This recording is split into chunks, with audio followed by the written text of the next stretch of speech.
I remember sitting at my desk and opening my laptop and having to Google abortion clinics in the UK. That a lot of people actually really do struggle with fertility and to get pregnant. From start to finish, we've done 5 IVF transfers within that time frame, which is very, very intense. And I think I got myself into a mindset being like, okay, well, this is it. It must happen now. I remember just sitting, I just have this moment where I'm sitting on this really cold plastic chair, bleeding, not knowing what's going on. So much like happiness and trauma at the same time. Thank God my sister was there. She said, listen, carrying this pregnancy is just not an option for Emma. Got a call from the hospital to say, Emma, congratulations, you're having a baby boy. And literally within 3 or 4 minutes, another call coming through from somebody else to say, listen.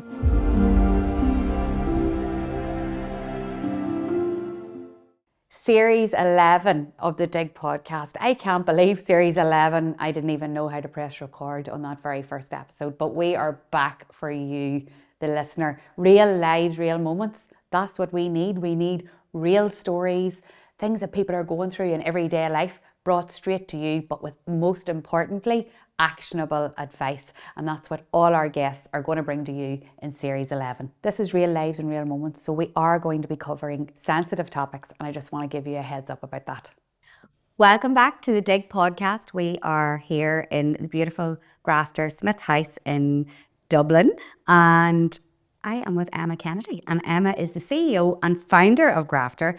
And what is Grafter? You're going to have been probably seeing wee bits and pieces on our social media, but Grafter is a luxury, flexible workspace. And we literally feel like we're on our holidays here. We have been spoiled from the minute we've stepped in. And that's what it's all about here as well, is the experience. Because when we're talking to the team, they want to create that as like in your working day, that you've had an amazing experience. So such a lovely concept, and we can't wait to share more about them. But I have Emma here, so she's the brains behind it all, and the reason why it's all so amazing.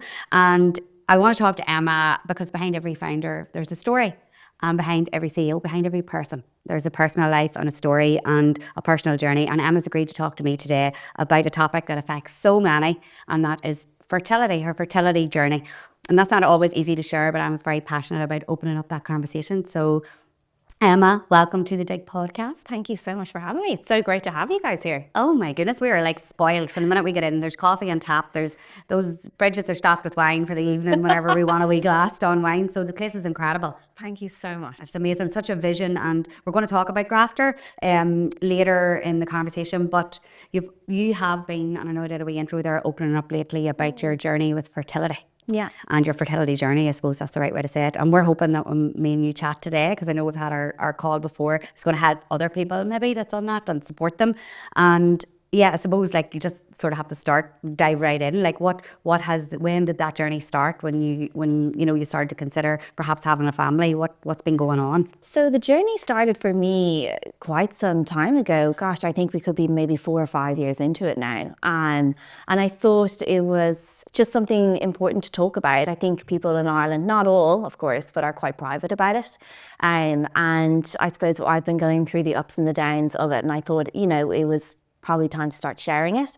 And we've had a ferocious response from it. It was actually quite overwhelming at the time when we did a couple of posts on social media, and I couldn't believe it. I think in a week we had about 65,000 people who had actually viewed the post that we had put up. So it was an interesting start. But for me, actually, it started a number of years ago. Actually, in my previous employment, I kind of started thinking about it. And it wasn't really something that I knew too much about. I think when we were all back in the day in school, we were kind of told the total opposite in terms of, people coming into your schools and telling you, sex education and everything like that. But actually, the reality of the matter is that a lot of people actually really do struggle with fertility and to get pregnant. And there are a lot of people, I really wanted to talk about it now because I'm still going through the motions with it. We haven't been successful. So myself and my husband, after we had got married, we started thinking about it. And I suppose, started trying a couple of months, which actually turned into a year, which turned into a year and a half. Then started going into hospitals, started doing various different treatments, whether that's just injections or medication. But that kept rolling on. And then we got to a point where I set up Grafter and things still hadn't happened. And then we started on the IVF route, which has been quite an interesting journey, as you can imagine. Thank you so much again for listening to the Dig podcast. And don't forget, If you like listening each week, if you love our guests, please hit that follow button if you're listening on Apple or Spotify. If you're watching on YouTube, hit subscribe. And that means even more people can find out about the Dig podcast, and we can keep reaching out to the guests each week and bringing you some inspirational stories with actionable advice. Now we're going straight back to our amazing guest. Yes, and well, I don't know, because I've never been on that journey of friends and family. Yeah. But just what about that decision when you decide to have IVF? What, as a couple, is that something like hard, or do you just like? I mean, what's involved in that decision? Again, I suppose I can speak from my own experience, and for me it was like this big decision, when actually the reality is that it shouldn't be, and I would definitely encourage more women to explore that sooner rather than later. I actually really regret not starting it, the process. And so we had spoke to our consultant about various different places, and we had decided on one, which was great. And we met with that consultant in that fertility clinic and started the process. So from start to finish, I think it was probably 18 months or into 2 years, we've done 5 IVF transfers within that time frame, which is very, very intense. So I travel quite a lot with work. So I'd be back and forth to London on a weekly basis. So I was kind of packing up my IVF lunchbox, as I like to call it. But going into the office in the mornings, doing your injections in the bathroom before the team come in, and that type of thing I've had to get very, very used to, which is quite intense. But you're doing a lot of injections, a lot of medication. One of the biggest things for me that I find tricky, some women may say this or not, is actually more body confidence. Because you've been pumped full of drugs for such a significant period of time, and then you're trying to feel good about yourself. Getting up, whether you're going to events, speaking on podcasts, and so forth, and you're just trying to even fit into your clothes and get on with your day to day. I find that particularly challenging. But it was good nonetheless to actually just get on the road, to start the process. And so we had the first 3 transfers, which unfortunately were unsuccessful. And then we got on to our 4th, which was the first time in my life, which is April, May of this year, that I got pregnant. Okay. And for me, even being in that situation, being like, oh my gosh, at 36 years old, I have finally in my life got pregnant. It was actually overwhelming. And I think I got myself into a mindset being like, okay, well, this is it. It must happen now. And unfortunately it didn't. And the reason why I suppose I wanted to raise awareness on the subject, particularly for women in Ireland, is actually the process that they need to go through. And I do think that there's a lot of education that's required around that. So we had done the transfer. I think I was in around 6 or 7 weeks, thrilled, delighted with life. But unfortunately the bleed started. And I remember actually calling the fertility clinic, who were attached to a hospital that I wasn't a part of. My consultant actually was in a different hospital. I remember calling them to tell them, what was going on. You can sense, the tone on the phone change. And it was panic, complete and utter panic of, where am I supposed to go? Am I supposed to go to this hospital? Am I supposed to go to that hospital? So I went to the hospital where my consultant was. I ended up sitting in their A&E section. My husband wasn't allowed to actually come in with me, which was quite a daunting experience. Why was that? They didn't explain, actually, really. I think the hospital at the time was actually quite busy, so there was limited space. Okay. So I remember just sitting, I just have this moment where I'm sitting on this really cold plastic chair, bleeding, not knowing what's going on. The nurse at the time had said to me, it's too early to scan. At that point in time, I was kind of wondering, well, why? I need to understand. And there was a lot of misinformation then in terms from the IVF clinic being like, well, you have to be scanned because we need to know what's going on. So it was really, really it was quite traumatizing, being totally honest with you. And the most amazing thing though is that I'd actually dropped my consultant a text. So I literally just saw Superman charging down the corridor, and he was actually able to pull me into a room privately and scan me. And in hindsight, now I know, looking back in that scenario, the pregnancy wasn't going to last, but he was very calm and collected and was able to kind of, keep me going my merry way, but it's not merry way, but you know what I mean? But that had been, I think we were 4 years into the fertility process then. So I decided after that I was going to take myself away. So we went away on holiday. We went for 1 week, ended up being 2 weeks. I just needed to relax. And the phone call then came through from the clinic saying, listen, you definitely have a baby here. Like, with the embryos that you have, let's go again. We'll bump you up the schedule. and let's go. So I think we were probably early to midsummer. I got pregnant again, which was unbelievable. But I'm sure, as you know from reading my story, things obviously didn't work out there. I actually got to a point where I was in my second trimester, and then things just completely kind of fell apart in that way. Yeah. So much like happiness and trauma at the same time. Yeah, Isn't there? Like absolutely. it's a roller coaster. Total roller coaster. Yeah, absolutely. So I think what unfolded there on the second pregnancy is genuinely something that I never ever anticipated, and it really opened my eyes, actually, even to my own self. If you were trying to get pregnant, learn what the IVF process is, take all your medication, do your job, everything in between, and then we got to a point where so yeah, I was in my second trimester. We had our first scan. Everything they said was looking great. My husband actually, with his job, had to go to Australia. So he's away, went back into the hospital for my second scan.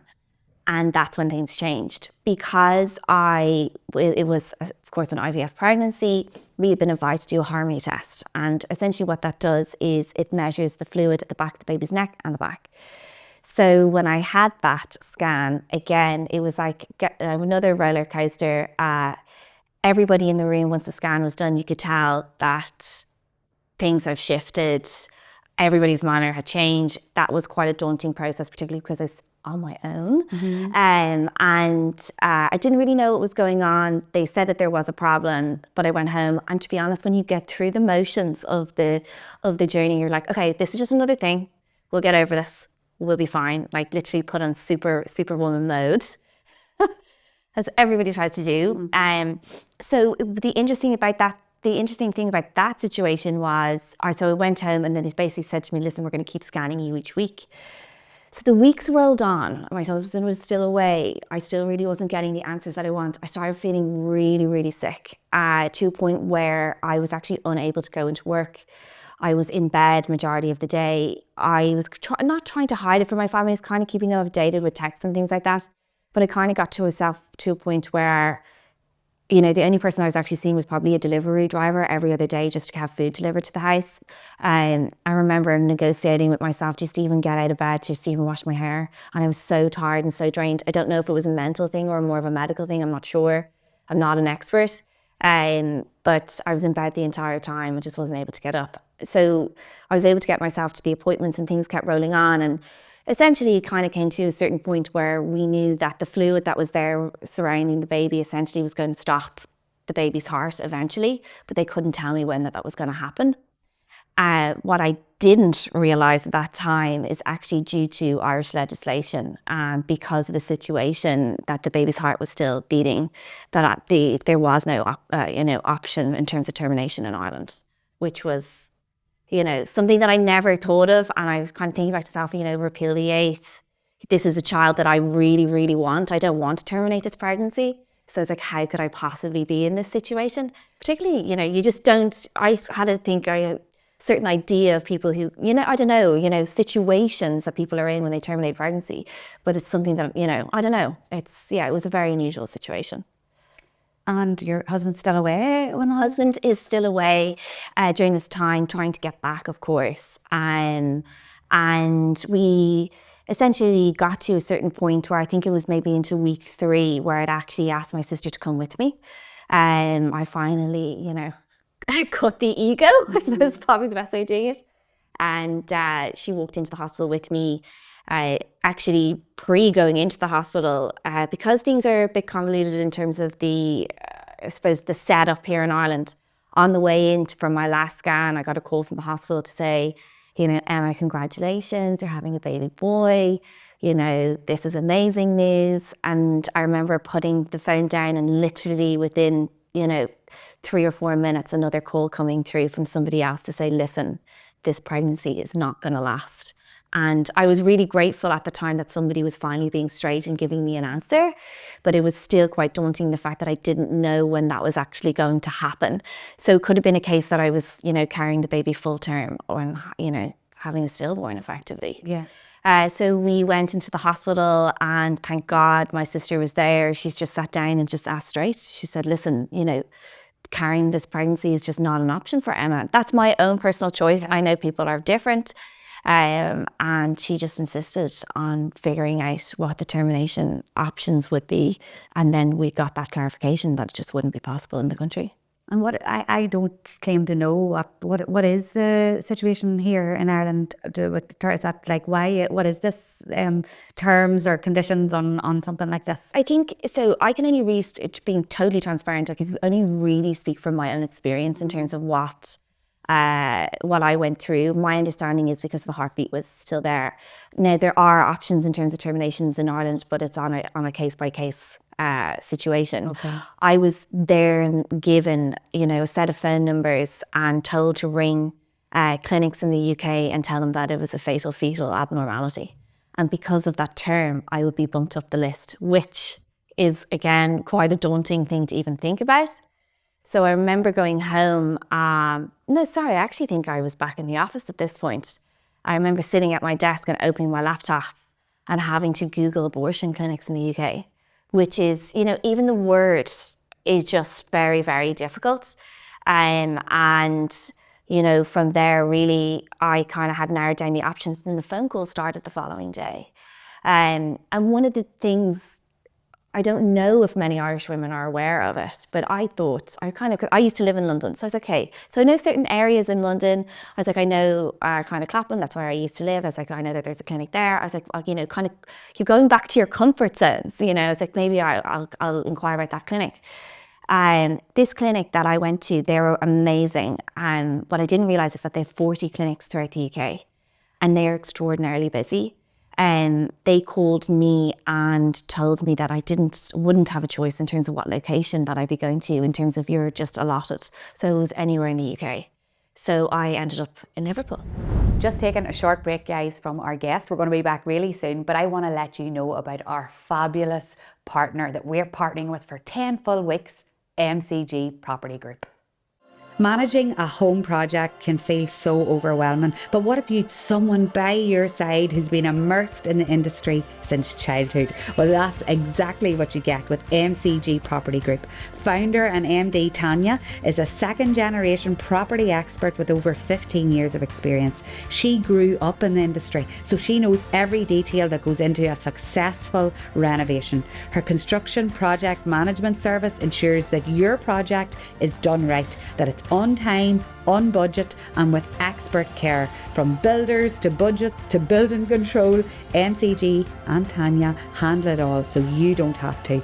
With MCG, you're not just hiring a service, you're partnering with a team, and they treat your home like their own. To find out more, visit the link in our show notes and how you can get in touch with the MCG property team. Thank you for listening, guys. Now we're going straight back to our amazing guest. Okay.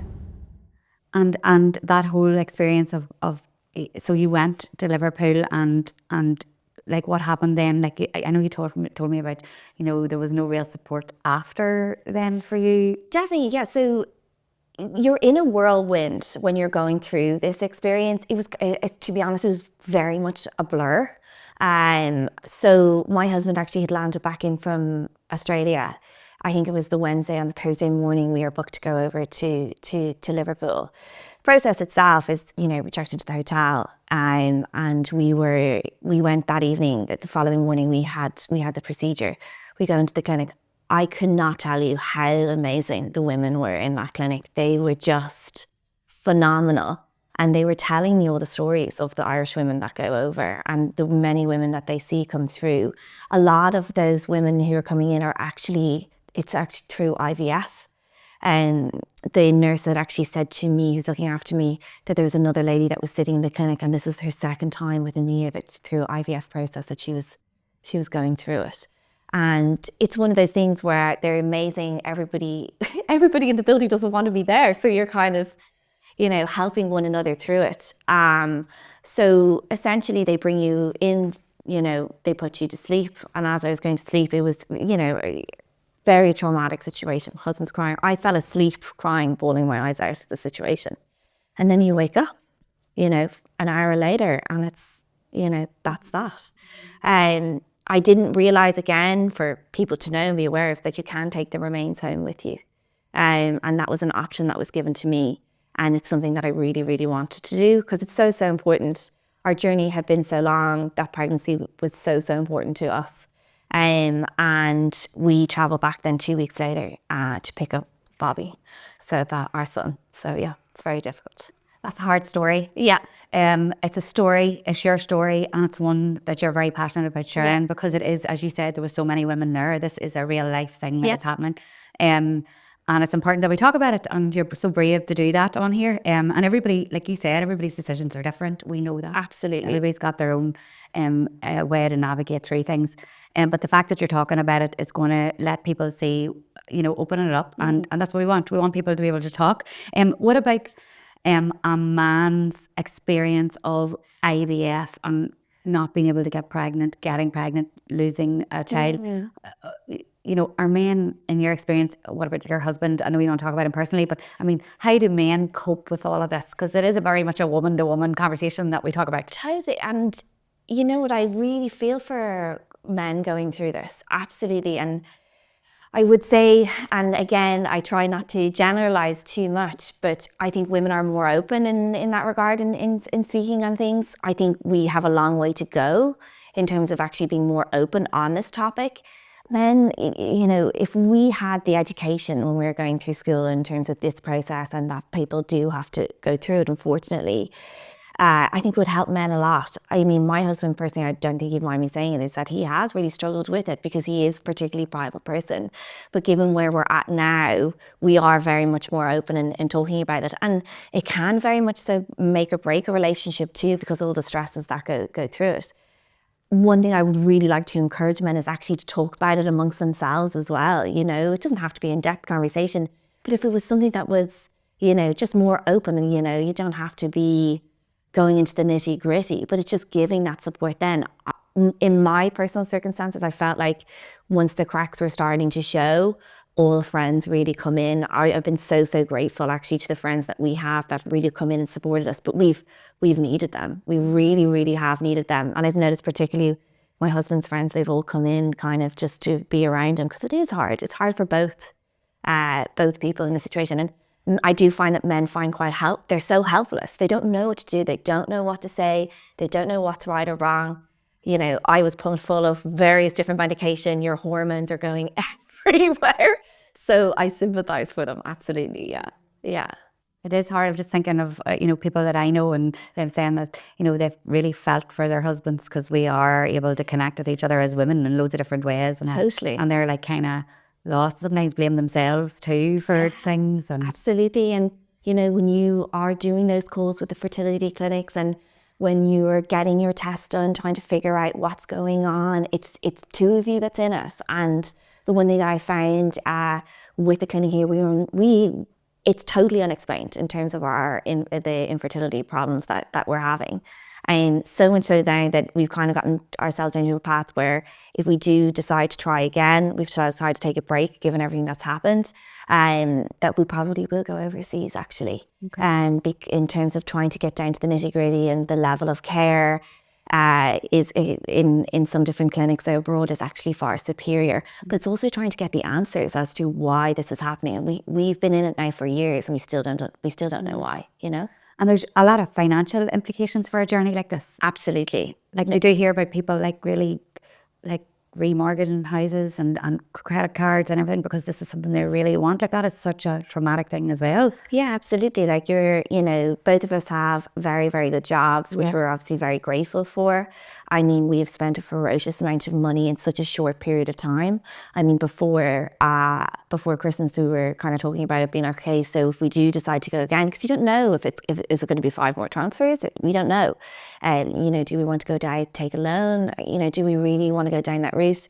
But also it opens up a conversation where you have the emotional side, you've got the financial side, but also that what inevitably means you need to start having a conversation being like, what if this doesn't happen?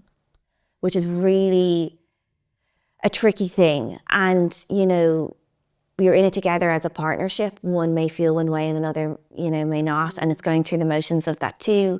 We've spoken about adoption, we've spoken about surrogacy, or do we accept the way that our lives are right now? I don't know what our answer is for that, and it does change. over time. Yeah. God, like I said to you before, when we were doing our prep call, like I've always traditionally on the podcast talked about business and work and all. Yeah. These topics though have really opened up my mind as well, but the listeners about the things that people are going through, that when somebody does share their story like you, there will be people listening that are going to go, oh, I feel like that, and I'm so glad. So I know that you're, get a lot of messages on social media and people, but all of that's really important. You do believe in the conversation and also support in the workplace, like employers making sure that people are supported on this journey. That's something really important to you as well. Definitely. And I, again, just being totally open and honest about it. When we first started the process, I really took it really hard on myself. I didn't speak to anybody about it. And like, I remember, like, this is a good few years ago, I was out and about more, I was drinking more, which is obviously so conflicting in terms of trying to even have a child. But you're mentally trying to figure it out, and it's all on you, the guilt, the shame, and it shouldn't be that way. And then one day I remember waking up and I was like, you know what, I can't do this anymore. I was like, I need to start talking about it. So I started opening up to my closest girlfriends. And then from there, I was like, actually, you know what? If I'm out in a social occasion, why should I not talk about it, And actually, when you start talking to people about it, they start opening up to you. And then it just creates that conversation. So that's why I decided to open up again. And there was the same kind of play that I took in work, actually. There's people who've been around me in work that if I didn't have them, I wouldn't be where I am now. And I'm so, so grateful for them. When I was going through that second journey of losing Bobby, I remember having to actually go and sit at my laptop, and I said, at that time I was like, should I send this email? Should I not send this email? But I had to send it to be like, guys, I am really struggling here. I'm not well. And I remember typing it out being like, I'm pregnant. This pregnancy isn't going to last. If you guys could just give me a little bit of space, I'm kind of around, I'm not around, and dipping in and out. And then the response I got from the team was just unbelievable. Like, I'm so, so grateful for the Grafter team for everything that they've done for me. And I'd hope that it would also open up a conversation around the wider team, because there's going to be other people going through it as well, male, female, whoever, and we all need to be there for one another, And you're doing this and make other people feel like, well, I'm going to actually tell at work what I'm going through, and they'll understand why I am the way I am, or why I'm upset, or why I had to leave early. And the funniest thing is that nobody on this earth is ever going to turn around to somebody and be negative about it. Everybody's going to be really supportive. So it's just getting to a point where you just open your mouth and say what's going on, Yeah. Millions of women and men all over the world going through it. So why shouldn't we talk about it? Absolutely. And you've talked about Grafter, so you have said you're going to take a break now, and that's important for you and your husband to take that time, because it is a loss, and a big one, and Bobby, and you need that time. So, but Grafter, I have no doubt, is there's so much going on here, and I just want to talk to you about that as well, because yes, that's a traumatic story and a sad story, but there's so much hope and all, and everything, and future in your work and everything here. So what's happening? What is this fabulous place we're sitting in? I'm like, what's not happening?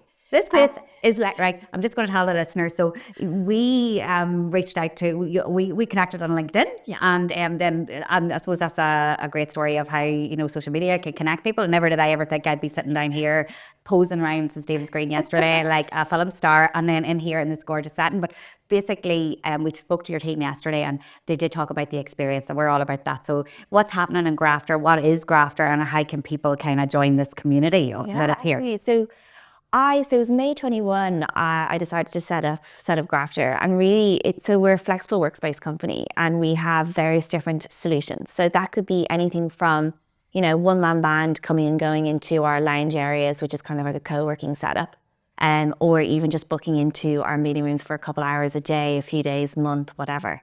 And then majority of our business is actually private office space. So we would have various different clients who would come in, anything from tech, legal, pharma, a lot of AI, legal entities, so many different businesses. And they would essentially come in, and they could take a small room or, one entire floor that we would customize for them. And what we do is we would sit down with each individual business and actually try and figure out what works best for them. I found with COVID how everybody was working was changing. I think it's different for everybody on any given day. And what we wanted to create was an experience where you can wake up in the morning and decide where you want to work from and how you actually want to work. And that's essentially how we got the business going. So our first location was on Leeson Street. when we had opened that. I think we had actually filled that within, you know, a couple of weeks. We then acquired Eli, and then here, so Smyth House on St. Stephen's Green was actually the old Topshop building. So it's a great location just off Grafton Street. And we've been very, very fortunate here. The location is absolutely amazing. Our clients are amazing. And so, yeah, we hit the ground running from there. Then I decided in my wild, I don't know, my wild plans to set up in London. So September 22, we opened our first location there, and we've actually just acquired a new building next door, which will be 22 Bedford. Just it's in Bloomsbury, just off Dublin Road. So yeah, we're going for it. You are going for it. You are. And, you know, I suppose with, not to jump from, you know, your story, the emotional story there is, but I mean, that's life, isn't it? I mean, we have to keep working. Yeah. You need to keep going. And sometimes work is a good, you know, distraction too. Completely. And takes you away from, you know, just for a little while, a little release from your worries and your stress and your focus. So, like everybody, you have to bounce in between them all. And, but you guys are on fire in here. It is absolute credit to everybody. Like, we can't get over it. We're just so delighted to be here and partnering with you for the location. But where can people now find out more? Like, if people think, God, I would like to become a member of Grafter, or I would like to join that community, find out what they're at, because there's lots going on, events and everything, really. So how can people find out more? So grafterhouse.com, come and join the community. We've got loads of things going on, from events. We do anything from catering. We could do private events. Even if you want to just pop in for a day to do the meeting rooms, everybody's welcome. Absolutely, and we will be showcasing more on social. We're going to link some support networks in Southern Ireland and the north of Ireland as well, for people who have been going through this journey, a fertility journey. And you know, there is help out there in lots of different ways. And I know that you're active on social, and we'll link your social handles as well. Absolutely, and if anybody wants to reach out for support, it's absolutely no problem at all. So good to have that. We need that strong women like you telling your story. Thank you so much. Thank you for being on the Dig podcast. Yeah, thank you so much. We're going to go grab one of those gorgeous coffees in the lounge area after this. And we can't wait to see what the future holds for you. Thank you so much for having me. It's great.